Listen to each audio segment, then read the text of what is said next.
মানে বহুত বেয়া ব্যৱহাৰ কৰিছে কাৰণ ছাৰৰ মানে যেহেতু ছাৰ তেওঁ এনেকুৱা ব্যৱহাৰ কৰিব নালাগিছিলে আমাৰ ষ্টুডেণ্টৰ লগত বহুত বেয়াকৈ ব্যৱহাৰ কৰিছে আৰু কৈছে যে বেলি ভালকৈ কথা ক'বা নহ'লে কথা বুলি মোলৈ ভেজা লগাই দিব মোক বোলে ভিতৰত পেলাই দিব প্ৰব্লেম ক্ৰিয়েট কৰিব মোৰ কথা বোলে এনেকৈ কৈছে আৰু এতিয়া মানে অলপ ভয় খাই আছিলে অলপ কিবা নকৰে মোৰ পৰা লৈছে 7,000 আৰু মোৰ ভাই এটা আছে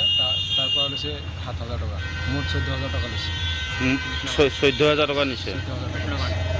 কিহৰ কাৰণে নিছে 14,000 মেৰিট লিষ্টত নাম অনাই দিব এডমিশ্যন দিব কোনে লৈছে আলিমুদ্দিন ছাৰ তাৰপিছত আৰু কি কয় পিছত টকা খোজোঁ আমি পিছত গালি দিয়ে যে টকা নাপাওঁ এইটো কৰি দিব